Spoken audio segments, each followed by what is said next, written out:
ಪೂರ್ವದಲ್ಲೇ ಇರ್ತಾನೆ, ಪೂರ್ವದಲ್ಲೇ ಇರ್ತಾನೆ. ಆದ್ರೆ ಸ್ವಲ್ಪ ಸ್ವಲ್ಪ ಸ್ವಲ್ಪ ಸ್ವಲ್ಪ ದಕ್ಷಿಣದ ಭಾಗದಿಂದ ಉತ್ತರ ಭಾಗಕ್ಕೆ ಬರ್ತಾ ಹೋಗ್ತಾನೆ ನೋಡು. ಹಾಗಾಗಿ ಆ ರಾಶಿ ಏನು ಧನು ರಾಶಿಯಿಂದ ಮಕರ ರಾಶಿಗೆ ಸೂರ್ಯ ಬರ್ತಾ ಇರೋದ್ರಿಂದ ಸಂಕ್ರಮಣ ಕಾಲ ಅಂದ್ರೆ ಪೂರ್ತಿ ದಿ ಎಂಡ್ ಪಶ್ಚಿಮದ ಒಂದು ದಕ್ಷಿಣ ಭಾಗಕ್ಕೆ ಹೋಗಿರ್ತಾನೆ. ಅಲ್ಲಿಂದ ಮತ್ತೆ ಈ ಕಡೆ ಸ್ಟಾರ್ಟ್ ಆಗುತ್ತೆ. ಅಂದ್ರೆ ಸೂರ್ಯನ ಚಲನೆ, ಆ ಸೂರ್ಯನ ಚಲನೆ ಈ ಕಡೆ ದಕ್ಷಿಣದಿಂದ ಉತ್ತರಕ್ಕೆ ಸ್ಟಾರ್ಟ್ ಆಗೋದ್ರಿಂದ ಅದನ್ನ ಸಂಕ್ರಾಂತಿ ಅಂತಂದೇಳಿ ಆಚರಣೆ ಮಾಡ್ತಾರೆ.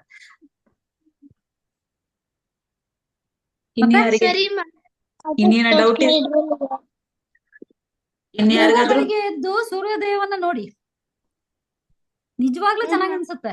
ಸೂರ್ಯ ತುಂಬಾ ಚೆನ್ನಾಗ್ ಕಾಣುತ್ತೆ. ಈ ಕಡೆಯಿಂದ ಈ ಕಡೆ ಮೂವ್ ಆಗೋದು, ಈ ಕಡೆಯಿಂದ ಈ ಕಡೆ ಮೂವ್ ಆಗೋದು ನಾವು ನೋಡೋದೇ ಬಿಟ್ಟಿದೀವಿ.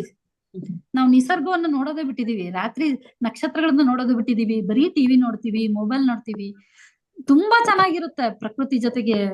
ನಾವು ಬೆಳಿಗ್ಗೆ ಆ ಹಕ್ಕಿಗಳು ಸೂರ್ಯೋದಯ ಆದ ತಕ್ಷಣನೇ ಹಕ್ಕಿಗಳ ಚಿಲಿಪಿಲಿ, ಆಮೇಲೆ ಹಕ್ಕಿಗಳು ಏರೋಡೈನಾಮಿಕ್ ವೇನಿಂದ ಹೋಗ್ತವೆ. ಅದನ್ನ ನೋಡಿದೀರಾ? ಹಕ್ಕಿಗಳು ಹಾರೋದು ವಿ ಶೇಪ್ ಅಲ್ಲಿ ಹಾರ್ತವೆ. ಅದನ್ನ ಏರೋಡೈನಾಮಿಕ್ ವೇ ಅಂತಂದೇಳಿ ಅದನ್ನ ಕರೀತಾರ. ಆ ಒಂದು ಸಿದ್ಧಾಂತದ ಅನ್ವಯನೇ ಏರೋಪ್ಲೇನ್ ನ ನಿರ್ಮಾಣ ಮಾಡಿರೋದು. ವಿ ಶೇಪ್ ಅಲ್ಲಿ ಹಕ್ಕಿಗಳು ಹಾರ್ತವೆ. ಹೌದಾ? ಮತ್ತೆ ಮತ್ತೆ ಏನ್ ಕ್ವಶನ್ಸ್ ಮ್ಯಾಮ್? ಅದು ಮ್ಯಾಮ್ ಸೂರ್ಯ ಈಸ್ಟ್ ಇಂದ ವೆಸ್ಟ್ ಗೆ ಹೋಗುವಾಗ ಮ್ಯಾಮ್ ಅದು ಹೇಗ್ ಮೂವ್ ಆಗುತ್ತೆ ಮ್ಯಾಮ್? ಮತ್ತೆ ಮ್ಯಾಮ್ ಯಾವ್ದು ಮ್ಯಾಮ್, ಸೌತ್ ನ ಅಥವಾ ನಾರ್ತ್ ನ ಪಾಸ್ ಮಾಡ್ಕೊಂಡು ಹೋಗುತ್ತಾ? ಈಗ ಸೂರ್ಯ ಹುಟ್ಟೋದು ಪೂರ್ವದಲ್ಲೇ, ಮುಳುಗೋದು ಪಶ್ಚಿಮದಲ್ಲಿ ಅಂತಂದೇಳಿ ನಾವು ಅನ್ಕೊಂಡಿವಿ, ನಾವು ಇದಾಗಿರೋದು. ಬಟ್ ಭೂಮಿ ತಿರುಗುತ್ತೆ, ಸೂರ್ಯ ಇದು ಮಾಡಲ್ಲ. ಬಟ್ ಇನ್ನೊಂದು ನಾವು ಅನ್ನೋದು ಸೂರ್ಯ ಪೂರ್ವದಲ್ಲಿ ಹುಟ್ಟುತ್ತಾನೆ, ಪಶ್ಚಿಮದಲ್ಲಿ ಮುಳುಗ್ತಾನೆ. ಪೂರ್ವ ಪಶ್ಚಿಮ ಕರೆಕ್ಟ್ ಆಗಿ ಎರಡು ಈಕ್ವಲ್ ಆಗಿ ಸಿಗ್ಬೇಕು ಅಂತಂದ್ರೆ ಅದನ್ನ ಈಕ್ವಿನಾಕ್ಸ್ ಅಂತ ಕರೀತಾರೆ. ನೀವೆಲ್ಲ ಸೈನ್ಸ್ ಪಾಠದಲ್ಲಿ ಓದಿರ್ತೀರಾ. ಆ ಈಕ್ವಿನಾಕ್ಸ್ 2 ದಿನಗಳು ಅಂತಂದ್ರೆ ಜೂನ್ 21 ಮತ್ತೆ ಡಿಸೆಂಬರ್ 21. ಈ 2 ದಿನ ನಾನು ಹೇಳಿದ್ನಲ್ವಾ, ಜೂನ್ 21 ದೀರ್ಘ ಹಗಲು, ಡಿಸೆಂಬರ್ 21 ದೀರ್ಘ ರಾತ್ರಿ. ಈ 2 ದಿನ ಕರೆಕ್ಟ್ ಆಗಿ ಪೂರ್ವ ಪಶ್ಚಿಮದಲ್ಲಿ ಇರ್ತಾನೆ, ದಕ್ಷಿಣ ಉತ್ತರ ವಾಲಿರಲ್ಲ. ಇನ್ನೆಲ್ಲಾ ದಿನಗಳು ಹೀಗೆ ಏನಾಗುತ್ತೆ ಅಂತಂದ್ರೆ, ಈಗ ನೋಡಿ, ಇದು ದಕ್ಷಿಣ, ಇದು ಪೂರ್ವ, ಇದು ಪಶ್ಚಿಮ ಅನ್ಕೋ. ಅದು ದಕ್ಷಿಣ ಅಂತಂದ್ರೆ ಸ್ವಲ್ಪ ಈ ತರ ಇಲ್ಲೇ ಪಶ್ಚಿಮದಲ್ಲೇ ಇರ್ತಾನೆ, ಪೂರ್ವದಲ್ಲೇ ಇರ್ತಾನೆ, ಸ್ವಲ್ಪ ಈ ಕಡೆ ದಕ್ಷಿಣದಿಂದ ಉತ್ತರಕ್ಕೆ ಬರ್ತಾ ಹೋಗ್ತಾನೆ. ಹೀಗೆ ಆ ರೀತಿಯಾಗಿ ಅದು. ಸರಿನಾ? ಓಕೆ, ಮತ್ತೆ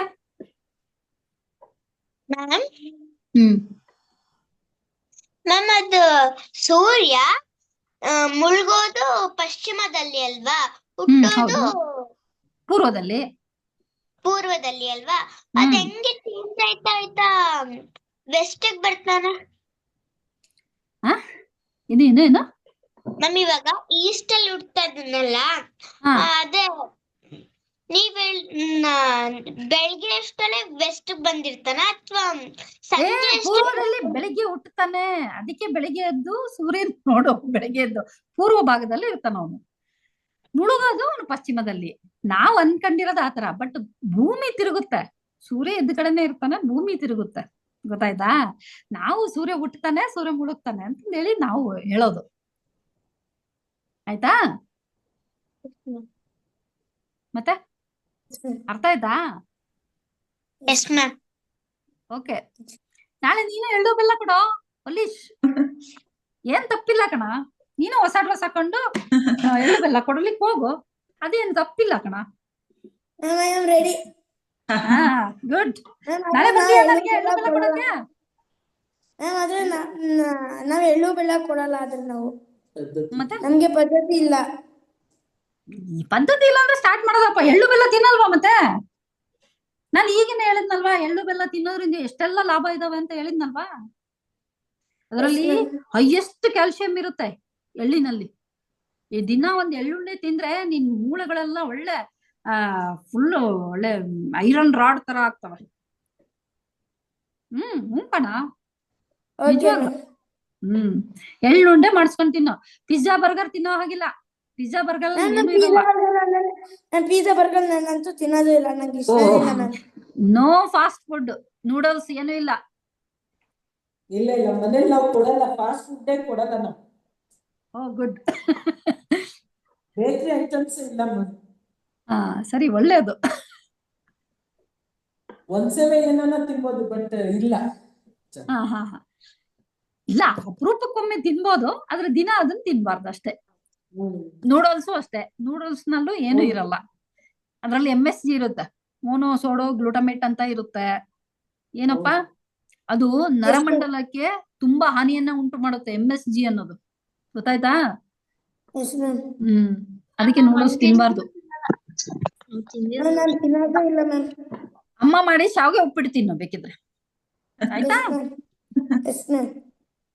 ಸರಿ, ಮತ್ತೆ ಥ್ಯಾಂಕ್ ಯು ಅಕ್ಕ.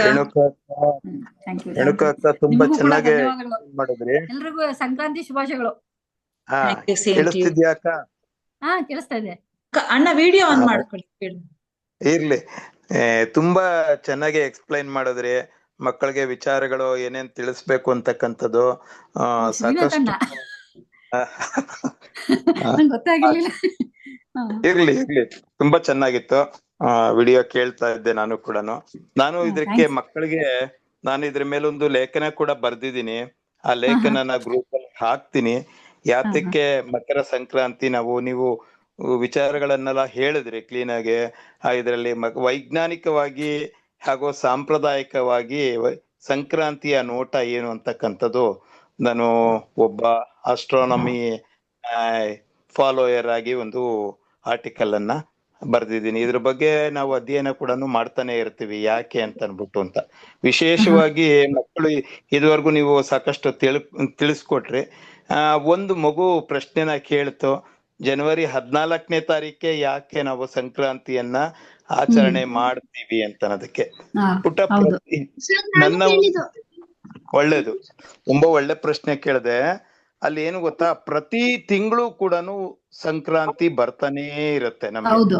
ಪ್ರತಿ 14 ತಪ್ಪೋದ್ರೆ 15, ಎಲ್ಲೋ ಒಂದು 50 ವರ್ಷ, ಇದು 10 ವರ್ಷಗಳಿಗೊಂದ್ಸಲಿ 16ನೇ ತಾರೀಕು ಅಥವಾ 17ನೇ ತಾರೀಕಿಗೆ ಒಂದು 100 ವರ್ಷಗಳಲ್ಲಿ ಹೋಗ್ತಕ್ಕಂತ ಒಂದು ಆಚೆ ಇದು ನಮ್ಗೆ.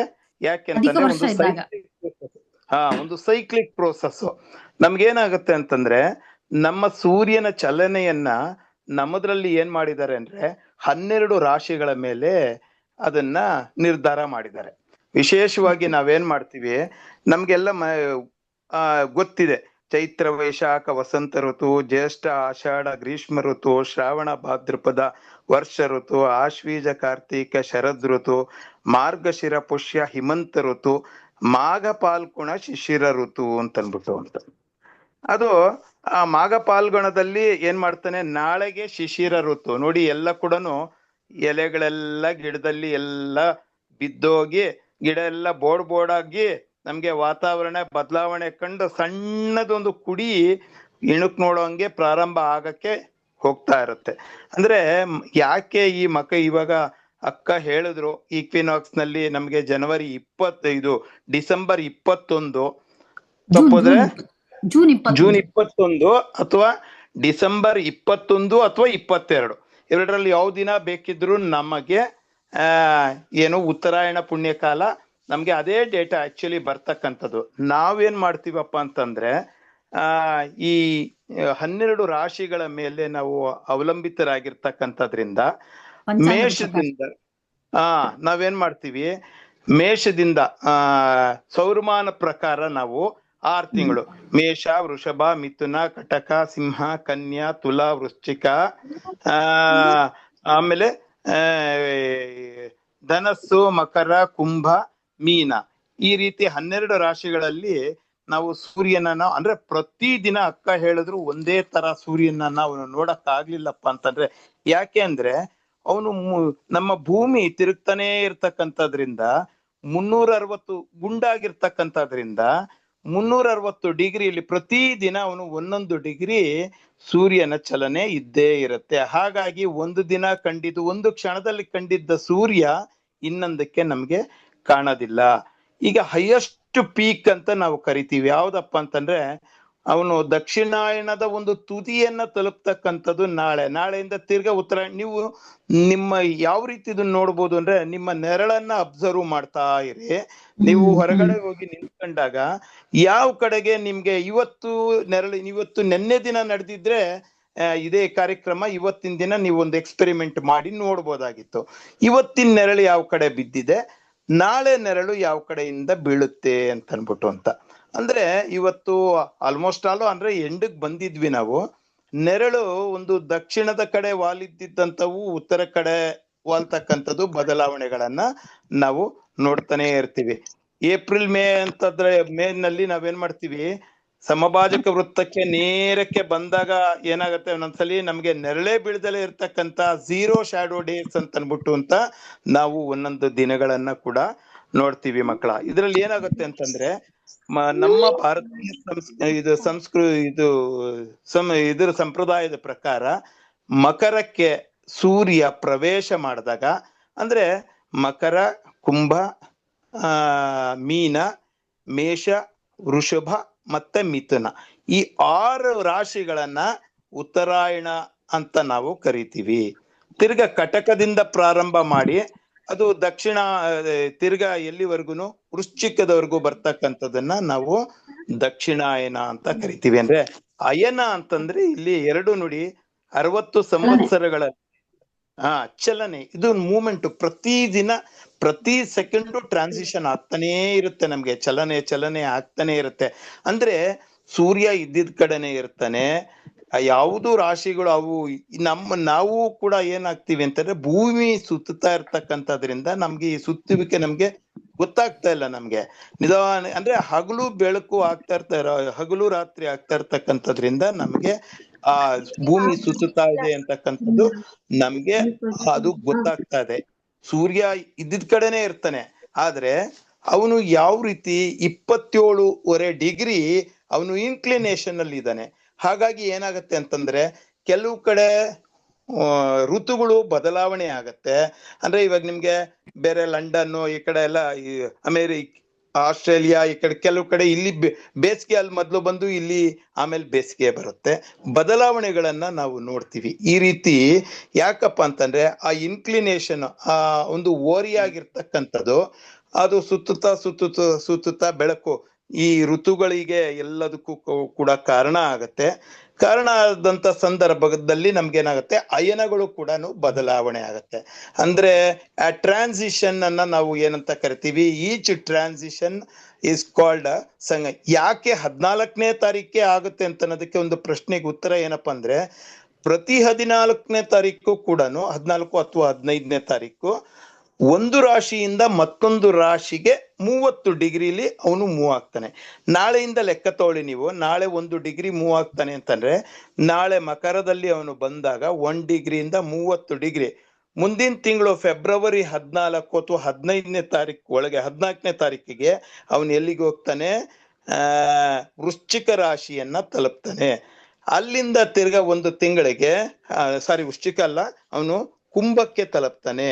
ಅಲ್ಲಿಂದ 1 ತಿಂಗಳಿಗೆ ಮಾರ್ಚ್ 14ಕ್ಕೆ ಅವನು ಇದಕ್ಕೆ ತಲುಪ್ತಾನೆ, ಯಾವುದು ಮೀನಕ್ಕೆ ತಲುಪ್ತಾನೆ.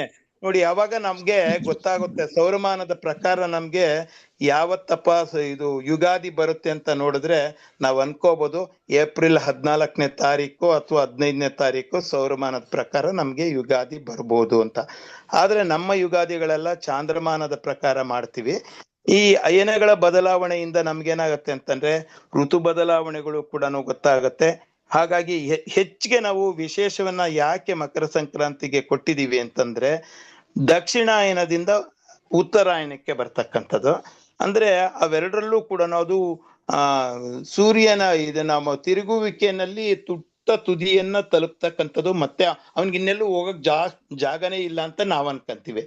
ಆ ಒಂದು ಪಾತ್ನಲ್ಲಿ ಒಂದು ಸರ್ಕಲ್ ಅನ್ನ ಹಾಕಿ ನೀವು ಮಧ್ಯ ಡಿವೈಡ್ ಮಾಡಿದಾಗ ಒಂದು 90 ಡಿಗ್ರಿಗೆ ಅಥವಾ ಇನ್ನೊಂದು 270 ಡಿಗ್ರಿಗೆ ಒಂದು ಸರಳ ರೇಖೆಯನ್ನ ನೀವು ಸೀದಾ ಎಳೆದಾಗ ಅಲ್ಲಿಂದ 30 ಡಿಗ್ರಿ ನೀವು ಬರಿತಾ ಹೋಗಿ ಅವಾಗ ನಿಮ್ಗೆ ಗೊತ್ತಾಗುತ್ತೆ ಎಷ್ಟು ಡಿಗ್ರಿಗೆ ಅವನು ಬದಲಾವಣೆ ಹೊಂದುತ್ತಾ ಇರ್ತಾನೆ ಅಂತ.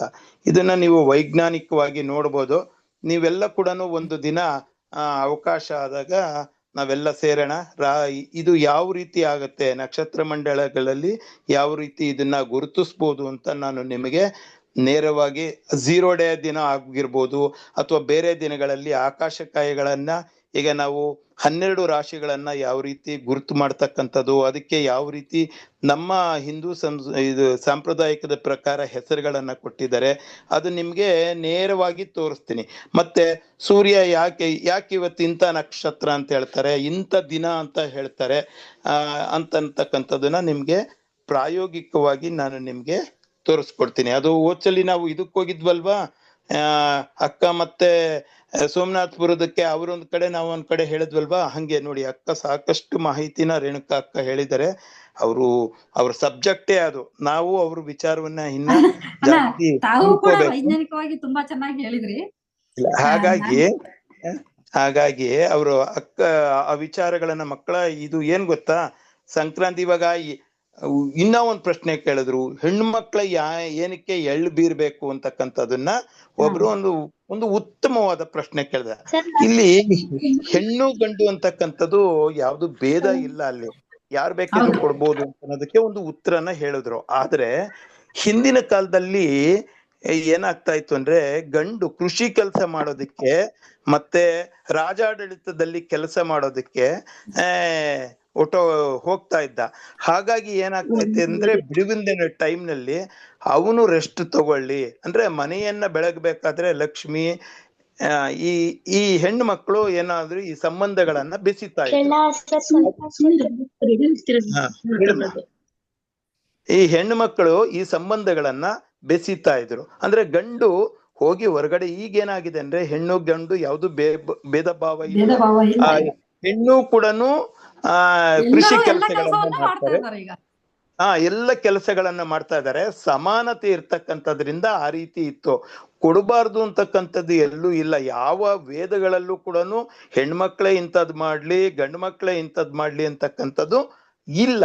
ಆದ್ರೆ ಏನಪ್ಪಾ ಅಂತಂದ್ರೆ, ಅದು ನಮ್ಮ ಪ್ರಾಕ್ಟಿಕಾಲಿಟಿನ ತೋರಿಸ್ತಾ ಇತ್ತು. ನಾವು ಬದುಕಬೇಕಾದ್ರೆ ಆ ಜೀವನ ಶೈಲಿನಲ್ಲಿ ಅವನು ಹೊರಗಡೆ ಹೋಗಿ ಕೆಲಸ ಮಾಡ್ತಾ ಇದ್ದಾನೆ, ಅವನಿಗೊಂದಷ್ಟು ನಾವು ರೆಸ್ಟ್ ಅನ್ನ ಮಾಡ್ಬೇಕು ಅಂತಕ್ಕಂಥದ್ದು ಒಂದು ದೃಷ್ಟಿಕೋನಗಳಿತ್ತು. ಈಗ ಆ ದೃಷ್ಟಿಕೋನ ಈಗ ಎಳ್ಳು ಬೀರಕ್ಕೆ ಹೋಗೋದಿಲ್ಲ ಬಿಡಿ. ಆದ್ರೂ ಯಾಕೆ ಇವಾಗ ಅದನ್ನು ರೇಣುಕಾ ಅಕ್ಕ ಆ ಪಾಯಿಂಟ್ ಅನ್ನು ಹೇಳಿದ್ರು, ವೈಜ್ಞಾನಿಕವಾಗಿ ಎಳ್ಳು ಬೆಲ್ಲ ಯಾಕೆ ತಿನ್ಲೇಬೇಕು ಅಂತ ಅನ್ಬಿಟ್ಟು. ನೋಡಿ, ಜಿಡ್ಡಿನ ಅಂಶ ಜಾಸ್ತಿ ಇರ್ತಕ್ಕಂತೆ. ಈಗ ನಮ್ಗೆಲ್ಲ ಮೈ ಎಲ್ಲ ಕೂಡ ಒಡೆದಂಗಾಗಿರುತ್ತೆ, ಮಾಡಿರುತ್ತೆ. ಎಳ್ಳು ಜಾಸ್ತಿ ತಿನ್ನೋದ್ರಿಂದ ಅದರಲ್ಲಿ ಜಿಡ್ಡಿನ ಅಂಶ ಇರ್ತಕ್ಕಂಥದ್ರಿಂದ ಮೈಯಲ್ಲಿ ನಮಗೆ ಜಿಡ್ಡಿನ ಪದಾರ್ಥ ಬೇಕು ಇವಾಗ. ಯಾಕೆಂದ್ರೆ ಡ್ರೈ ಸ್ಕ್ರೀನ್ ಆಗ್ತಾ ಇರತ್ತೆ. ಇಂಥವನ್ನೆಲ್ಲ ಅವಾಯ್ಡ್ ಮಾಡೋದಕ್ಕೆ. ಹಲೋ, ಹೇಳಪ್ಪ, ಮಾತಾಡು. ಪ್ರಶ್ನೆ ಕೇಳ್ಬೇಕಾದ್ರೆ ಕೇಳು. ಯಾರಿಗೆ ಡೌಟ್ ಇದೆ? ಇಲ್ಲ, ನೀವು ಕಂಟಿನ್ಯೂ ಮಾಡಿ. ಈಗ ಹೇಳಿಮ್ಮ. ಸರ್, ಇದು ಎಳ್ಳು ಬೆಲ್ಲ ನಾವೇನು ಬೇರೆಯವ್ರ ಮನೆಗೆ ಕೊಡ್ತೀವಿ, ನಮ್ಮ ಮನೆಗ್ ನಾವೇ ತಿನ್ಬೋದಲ್ವಾ? ಇಲ್ಲಿ ನೋಡಿ, ಮನುಷ್ಯ ನಮ್ಮ ಭಾರತದಲ್ಲಿ ಏನಾಗಿದೆ ಅಂದ್ರೆ, ಹಂಚು ತಿನ್ನುವ ಪದ್ಧತಿ, ಎಲ್ಲರೂ ನಮ್ಮಂಗೆ ಅಂತಕ್ಕಂಥದ್ದು ಒಂದು ಪದ್ಧತಿಯನ್ನ ಕೂಡ, ನಾನೊಬ್ಬನೇ ಚೆನ್ನಾಗಿದ್ರೆ ಸಾಕೋಗಲ್ಲ. ಇಡೀ ಪ್ರಪಂಚದಲ್ಲಿ ಭಾರತದ ಈ ರೀತಿ ಸಂಸ್ಕೃತಿ ಇರ್ತಕ್ಕಂಥದ್ದು ಬೇರೆ ಕೂಡ ಎಲ್ಲೂ ಇಲ್ಲ. ಆ ಸೆಲ್ಫಿಶ್ನೆಸ್ ಅಂತಕ್ಕಂಥದ್ದು ನಮ್ಮಲ್ಲಿಲ್ಲ. ಒಟ್ಟಿಗೆ ಈಗ ಏನಾಗುತ್ತೆ ಅಂದ್ರೆ, ಮ್ಯಾಕ್ರೋ ಫ್ಯಾಮಿಲೀಸ್ ಆಗೋಗುವ, ಅಂದ್ರೆ ಸಣ್ಣ ಕುಟುಂಬಗಳಾಗೋಗ್ತಿದೆ. ಈಗ ಅಣ್ಣ ತಮ್ಮಂದ್ರು ಗೊತ್ತಿಲ್ಲ ಮನೆಯಲ್ಲಿ, ಅಕ್ಕ ತಂಗಿಯರು ಗೊತ್ತಿಲ್ಲ, ಚಿಕ್ಕಪ್ಪ ದೊಡ್ಡಪ್ಪ ಅಂತ ಅನ್ನೋದು ಮಕ್ಕಳಿಗೆ ಗೊತ್ತಿಲ್ಲ. ಹಿಂದಿನ ಕಾಲದಲ್ಲೆಲ್ಲ ಏನಾಗ್ತಾ ಇತ್ತು ಅಂತಂದ್ರೆ, ಒಟ್ಟು ದೊಡ್ಡ ಕುಟುಂಬಗಳಿರ್ತಾ ಇತ್ತು ಮನೆಯಲ್ಲಿ ಎಲ್ಲ ಕೂಡ. ಈಗ ನಮ್ಗೆ ಮಕ್ಕಳು ಜಾಸ್ತಿ ಆಗಿದ್ರೆ ಓದ್ಸೋದಕ್ ಕಷ್ಟ, ಮಾಡೋದು, ಅವ್ರಿಗೆ ಬಟ್ಟೆ ಬರೆ ಕೊಡ್ಸೋದ್ ಕಷ್ಟ ಅಂತ ಅನ್ಬಿಟ್ಟು, ಅಥವಾ ದೇಶದ ಜನಸಂಖ್ಯೆಗೆ ನಾವು ಈ ಕಡಿವಾಣ ಆಗ್ತಾ ಇದೀವಿ ಅಂತ ಅನ್ಬಿಟ್ಟು, ನಾವು ನಮ್ಮ ಈ ಬ್ಯಾಡ್ ಥಿಂಕಿಂಗ್ಗೆ ಅಥವಾ ಗುಡ್ ಥಿಂಕಿಂಗೋ ಯಾವ್ದಾರು ಇರ್ಬೋದು, ಇದರಲ್ಲಿ ನಾವು ಬಿದ್ದು ಬಿಟ್ಟಿದೀವಿ. ಆದ್ರೆ ನಾವು ಕೊಟ್ಟು ತಿನ್ನೋದ್ರಿಂದ ಏನಾಗುತ್ತೆ ಅಂತಂದ್ರೆ, ಇನ್ನೊಬ್ಬರಿಗೂ ಕೂಡ, ಈಗ ಅಕಸ್ಮಾತ್ ಕೆಲವ್ರ ಮನೇಲಿ ಹಬ್ಬನೇ ಮಾಡಿರಲ್ಲ, ಅವನಿಗೂ ಕೂಡ ಈಗ ನೀವು ಈ ಕೊಟ್ಟಿರ್ತಕ್ಕಂಥ ಒಂದು ಎಳ್ಳು ಬೆಲ್ಲದಲ್ಲಿ ಅದು ಋಣಾನುಬಂಧ ಅಂತ ಅನ್ನೋದು ಬೇರೆ ರೀತಿಯಲ್ಲಿ ಹೇಳ್ತಾರೆ. ಆದ್ರೆ ನನಗೆ ಆರೋಗ್ಯ ಯಾವ ರೀತಿ ಉತ್ತಮ ಆಗ್ತಾ ಇದೆಯೋ ಅವನಿಗೂ ಕೂಡ ಅದೇ ರೀತಿ ಉತ್ತಮ ಆಗ್ಲಿ ಅಂತಕ್ಕಂಥದ್ದು ಹಂಚು ತಿನ್ನುವ ಮನೋಭಾವ ನಮ್ಮ ಭಾರತೀಯ ಸಂಸ್ಕೃತಿಲಿ ಬಂದಿರತಕ್ಕಂತಹ ಒಂದು ಒಂದು ಕಾಣಿಕೆ ಅದು. ಹಾಗಾಗಿ ಏನ್ ಮಾಡ್ತೀವಿ ಅಂದ್ರೆ ಪ್ರತಿಯೊಂದು ಯಾವುದನ್ನೇ ತಿನ್ನೋದಕ್ ಮುಂಚೆ ನೋಡಿ ನಾವು ಪ್ರಾಣಿಗಳಿಗೆ ಕೊಡ್ತೀವಿ ಅಥವಾ ಬೇರೆಯವರಿಗೆ ದಾನವನ್ನ ಮಾಡ್ತೀವಿ. ಇವೆಲ್ಲ ಉದ್ದೇಶ ಏನಪ್ಪಾ ಅಂತಂದ್ರೆ ನಮ್ಮ ಮನಸ್ಸು ಆ ಕಲ್ಮಶ, ನಾನು ಹಂಚಿ ತಿಂದಾಗ ಏನಾಗುತ್ತೆ ಅಂದ್ರೆ ಫ್ರೀನೆಸ್ ಬರುತ್ತೆ. ಒಬ್ಬನೇ ತಿಂದಾಗ ಇರ್ತಕ್ಕಂಥ ಒಂದು ಸ್ವಾರ್ಥತೆ ನಮಗೆ ಹಂಚಿ ತಿಂದಾಗ ಏನಾಗುತ್ತೆ ಅಂದ್ರೆ ಅವು ಯಾವುದು ಮನಸ್ಸಿನಲ್ಲಿ ಅದು ಆಕ್ಟಿವೇಟ್ ಆಗಲ್ಲ. ಅದೆಲ್ಲ ನಮ್ಮ ಮುಂದಿನ ಮಾತು. ನೀವು ಬೆಳೀತಾ ಬೆಳೀತಾ ಅದನ್ನ ನಿಮಗೆ ಗೊತ್ತಾಗತ್ತೆ. ಆದ್ರೆ ಯಾವುದೇ ಒಂದು ಮಾಡಿದಾಗ ನೋಡು, ತಾಯಿ ಇವಾಗ ಅಡಿಗೆ ಮಾಡಿದಾಗ ಅವಳಿಗಿರುತ್ತೋ ಇಲ್ವೋ ಮನೆಯಲ್ಲಿ ನೋಡಲ್ಲ. ಮಕ್ಕಳಿಗೆ ಕೂಡಿಸ್ಕೊಂಡು ನೀವೆಷ್ಟು ದಿನ ಹೋಗಿ ಅಮ್ಮ ಊಟ ಮಾಡಿದ್ದೀರಾ ಅಂತ ನೋಡ್ತೀರಾ? ನೋಡೋದಿಲ್ಲ. ಅಮ್ಮ ಊಟ ಮಾಡಿದ್ಯಾ ಅಂತ ಕೇಳ್ತೀರಾ? ಕೇಳೋದಿಲ್ಲ.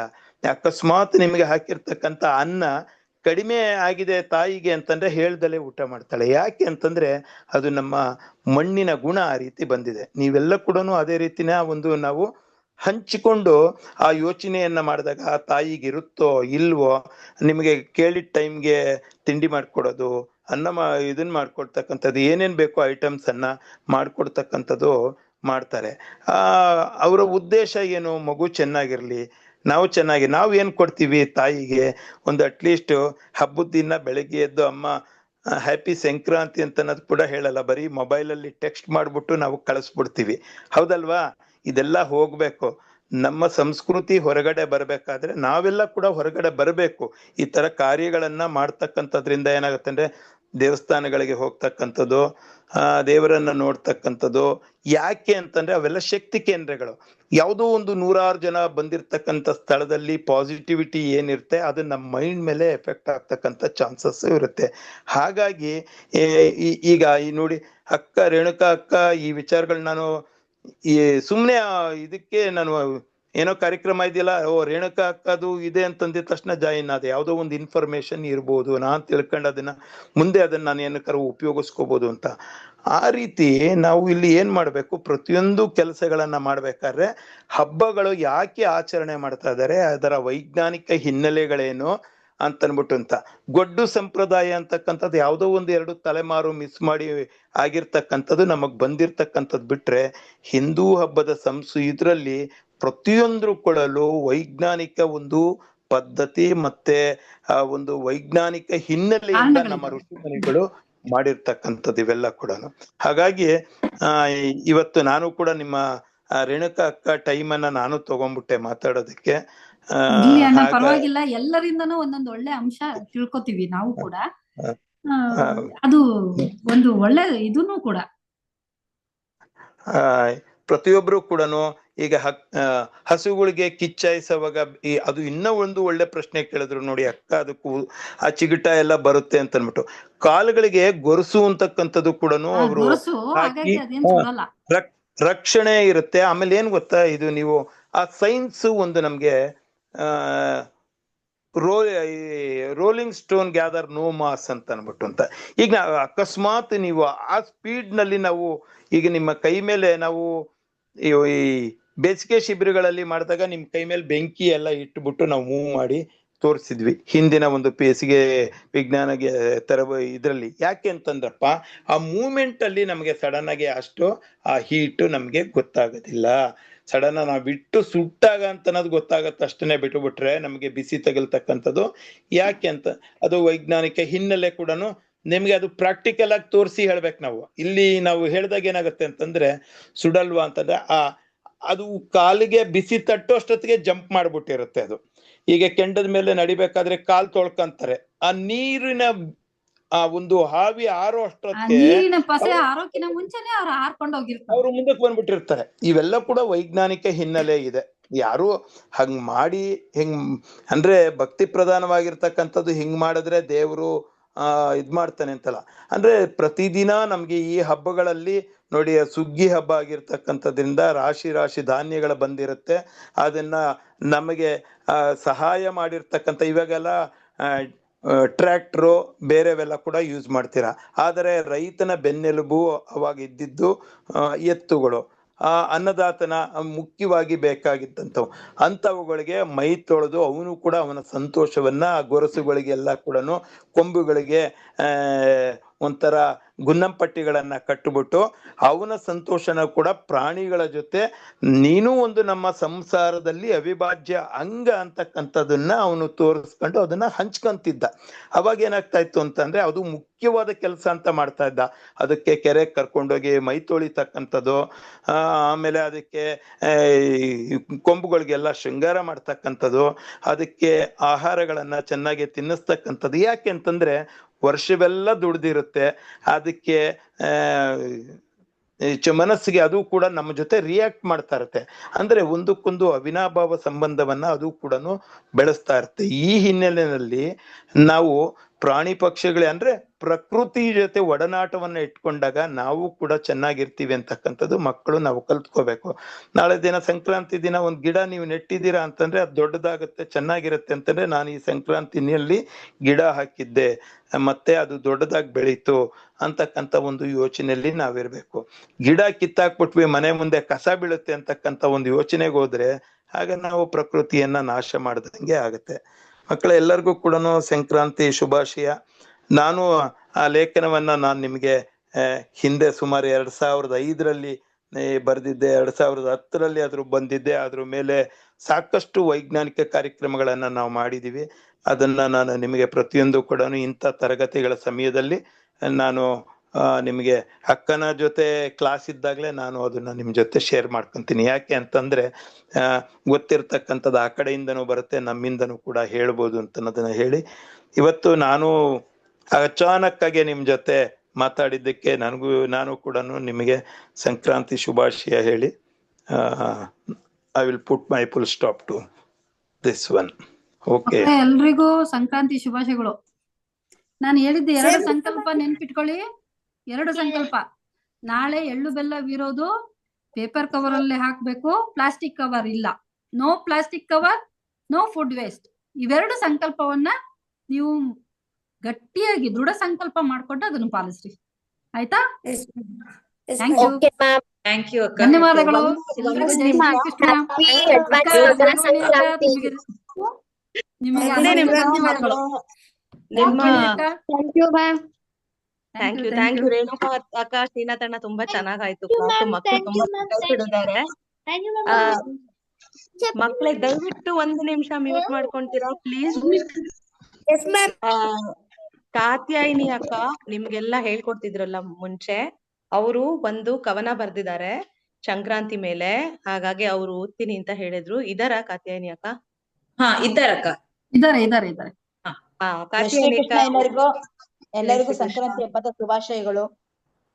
ಜೈ ಶ್ರೀ ಕೃಷ್ಣ ಸರಸ್ವತಿ ಅಕ್ಕ. ಎಲ್ಲರಿಗೂ ಸಂಕ್ರಾಂತಿ ಹಬ್ಬದ ಶುಭಾಶಯಗಳು. ನಿಮ್ಗೂ ಕೂಡ ಧನ್ಯವಾದಗಳು.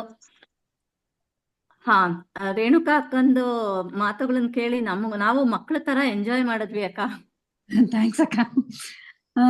ಈಗ ನಿಮ್ ಕವನ ಕೇಳಿ ನಾವ್ ಎಂಜಾಯ್ ಮಾಡ್ತೀವಿ. ಇದು ಹಳೆ ಕವನ. ಕಲೆ ಹಾಕೊಂಡಿದ್ರಿ ರೇಣುಕಕ್ಕ, ತುಂಬಾ ಚೆನ್ನಾಗಿತ್ತು. ಶ್ರೀನಾಥ್ ಅಣ್ಣಂದು ನಿಮ್ದು ಇಬ್ರದ್ದು ಮಾಹಿತಿ ತುಂಬಾ ಕಲೆ ಹೌದು ಹಾಕಿದ್ದೀರಾ ಹೌದು, ನೀವು.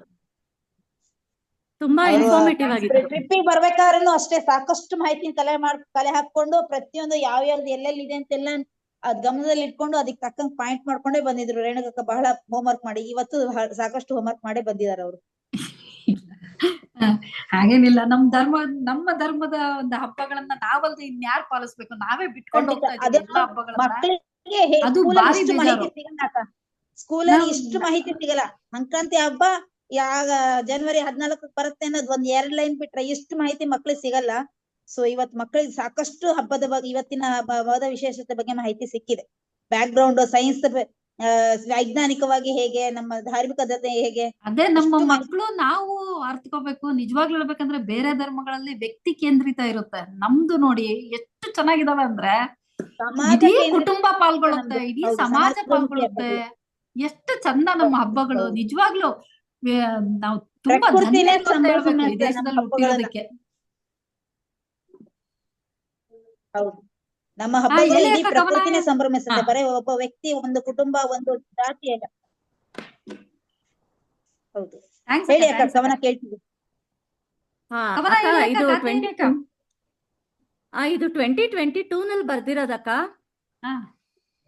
ಹಾ ಸೊ ಅದಲ್ಲಿ ಸ್ವಲ್ಪ ಲಾಕ್ಡೌನ್ ಬಗ್ಗೆ ಮೆನ್ಷನ್ ಮಾಡಿದೀನಿ, ಹಳೇದಿದು. ಓದ್ತಾ ತೊಂದ್ರೆ ಇಲ್ಲ ಇದೀನಿ. ತೊಂದ್ರೆ ಇಲ್ಲ, ನಮಗೆ ಅವಾಗ ಅವಕಾಶ ಸಿಕ್ಕಿಲ್ಲ, ಈಗ ಸಿಕ್ಕಿದೆ. ಇಂದು ಮಕರ ಸಂಕ್ರಾಂತಿ ಹಬ್ಬ.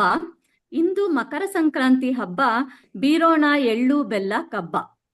ಲಾಕ್ಡೌನ್ ನಿಂದ ಕಡಿಮೆಯಾಗಿಹುದು ಹಬ್ಬದ ಸಂಭ್ರಮ, ಆದರೂ ಅಡ್ಡಿ ಇಲ್ಲ ಹಾಡಲು ದೇವರ ಸ್ತುತಿ ನಾಮ. ಎಲ್ಲರ ಮನೆಯಲ್ಲೂ ಮಾಡುವರು ಪೊಂಗಲ್ಲು, ಹರಡಿಹುದು ಅದರ ಘಮ ಎಲ್ಲೆಲ್ಲೂ. ಕಾಣುವುದು ಇಂದು ಶಬರಿಮಲೈನಲ್ಲಿ ಜ್ಯೋತಿ, ಹಿರಿದಿಹುದು ಅಯ್ಯಪ್ಪ ಸ್ವಾಮಿಯ ಕೀರ್ತಿ. ನಮ್ಮ ಹಬ್ಬಗಳನ್ನು ಸಾಂಪ್ರದಾಯಿಕವಾಗಿ ಆಚರಿಸೋಣ, ಎಳ್ಳು ಬೆಲ್ಲ ತಿಂದು ಒಳ್ಳೆ ಮಾತಾಡಿ ಎಂದು ಕೋರೋಣ. ಥ್ಯಾಂಕ್ಸ್. ಥ್ಯಾಂಕ್ಸ್. ದಯವಿಟ್ಟು ಇದನ್ನ ಪ್ಲೀಸ್ ಕಳಿಸಿ ಗ್ರೂಪ್ ಅಲ್ಲಿ, ಎಲ್ಲ ಗ್ರೂಪ್ ಅಲ್ಲಿ ಹಾಕೋಣ. ಚೆನ್ನಾಗಿದೆ. ಈಗ Okay, ರೆಕಾರ್ಡಿಂಗ್ okay. ಹಾಕ್ತಿರಕ್ಕ, ಇದೇ ರೆಕಾರ್ಡಿಂಗ್ ಹಾಕ್ತಿರಲ್ಲಕ್ಕ, ಎಲ್ಲ ಗ್ರೂಪಿಗೂ ಬರುತ್ತೆ. ಅವ್ರು ಅದನ್ನ ಬರ್ದ್ ಕಳ್ಸಿ ಅಕ್ಕ, ಕಾರ್ತಿನಿ ಅಕ್ಕ ಬರ್ದ್ ಕಳ್ಸಿ ಮಕ್ಳಿಗೆ, ವಿಷಾದಂಗ ಆಗ್ತದೆ. ಇದು ಸ್ಕ್ರೀನ್ಶಾಟ್ ತೆಗೆದು ಹಾಕ್ತೀನಕ್ಕ. ಅದ್ರ ಲಿರಿಕ್ಸ್ ಕಳ್ಸ್ಲಿಕ್ಕೆ ಹೇಳ್ತದೆ. ಇದೆ ಹಾಕ್ತೀನಿ. ನಾಗವೇಣಿ ಅಕ್ಕ, ಯೋಗೇಶಂ ಹೇಳ್ಬೋದು. Okay. Thank you. Okay. Okay. ಯೋಗೇಶಂ ಸಚ್ಚಿದಾನಂದಂ ವಾಸುದೇವಂ ವ್ರಜಪ್ರಿಯಂ ಧರ್ಮಸ್ಥಾಪಕಂ ಕೃಷ್ಣಂ ವಂದೇ ಜಗದ್ಗುರುಂ ಕೃಷ್ಣಂ ವಂದೇ ಜಗದ್ಗುರುಂ. ರೇಣುಕಾ ಅಕ್ಕ, ತುಂಬಾ ಥ್ಯಾಂಕ್ ಯು. ನೀವು ಇವತ್ತು ಬಂದಿರಾ ನಮ್ಮ ಕ್ಲಾಸಿಗೆ. ನನಗೆ ಗೊತ್ತಿಲ್ಲದು ಹೇಳಿ ಅಕ್ಕ. ತಾಳ್ಮೆಯಿಂದ ಕುತ್ಕೊಂಡು ನಮಗೆ ತುಂಬಾ ಹೆಲ್ಪ್ ಮಾಡಿದ್ರಿ. ಈ ಒಂದು ಪ್ರೋಗ್ರಾಮ್ ಚೆನ್ನಾಗ್ ಬರ್ಲಿಕ್ಕೆ ನಿಮ್ಗೆ ನಾನು ಧನ್ಯವಾದಗಳನ್ನ ಅರ್ಪಿಸ್ಬೇಕು. ನಿಜವಾಗ್ಲೂ ತುಂಬಾ ನಿಮ್ಮ ಇನ್ಫಾರ್ಮೇಶನ್ ಮಕರ ಕೊಟ್ಟಿರಾ, ಸಂಕ್ರಾಂತಿ ತುಂಬಾ ಇನ್ಫಾರ್ಮೇಶನ್ ಹೇಳಿರಾ. ನನಗೆ ಸುಮಾರು ಎಲ್ಲ ಗೊತ್ತಿದ್ದಿಲ್ಲ, ಯಾಕೆ ಮಾಡ್ತಿರೋ, ಅದ್ರ ಸೈಂಟಿಫಿಕ್ ರೀಸನ್ಸ್ ಜೊತೆ ಹೇಳಿರಾ. ಎಳ್ಳು ಬೆಲ್ಲ ಯಾಕೆ ತಿನ್ಬೇಕು, ಬೇರೆ ಬೇರೆ ದೇಶದಲ್ಲಿ ಹೇಗೆ ಆಚರಿಸ್ತಿರೋ ಹೇಳಿರಾ. ಸೊ ಮಕ್ಕಳಿಗೆಲ್ಲ ತುಂಬಾ ಎಲ್ಲ ಗೊತ್ತಾಗಿದೆ ಇವತ್ತು ಸಂಕ್ರಾಂತಿ ಬಗ್ಗೆ. ಸೊ ಎಲ್ಲರೂ ನಾಳೆ ಹಾಗೆ ಆಚರಿಸುವ. ಹೀಗೆ ಬನ್ನಿ ಅಕ್ಕ ನಮ್ ಕ್ಲಾಸಿಗೆ ಇನ್ನೊಮ್ಮೆ. ಇನ್ನೊಂದು ವಿಷಯದ ಹೇಳಿ. ಖಂಡಿತ. Thank you. ಧನ್ಯವಾದಗಳು. ಧನ್ಯವಾದಗಳು. ಎಲ್ಲರಿಗೂ ಮತ್ತೊಮ್ಮೆ ಸಂಕ್ರಾಂತಿ ಹಬ್ಬದ ಶುಭಾಶಯಗಳು. ನಿಮಗೂ ಕೂಡ. ಥ್ಯಾಂಕ್ ಯು ಅಕ್ಕ, ರೇಣುಕಕ್ಕ. ಜೈ ಶ್ರೀ ಕೃಷ್ಣ ಎಲ್ಲರಿಗೂ. ಜೈ Shri Krishna. Okay, meeting end ಮಾಡ್ತೀನಿ ಅಕ್ಕ. ಜೈ ಶ್ರೀ ಕೃಷ್ಣ ಮ್ಯಾಮ್. ಜೈ ಶ್ರೀ ಕೃಷ್ಣ. ಜೈ ಶ್ರೀ ಕೃಷ್ಣ ಮ್ಯಾಮ್. ಜೈ ಶ್ರೀ ಕೃಷ್ಣ. ಜೈ ಶ್ರೀ ಕೃಷ್ಣ ಮ್ಯಾಮ್.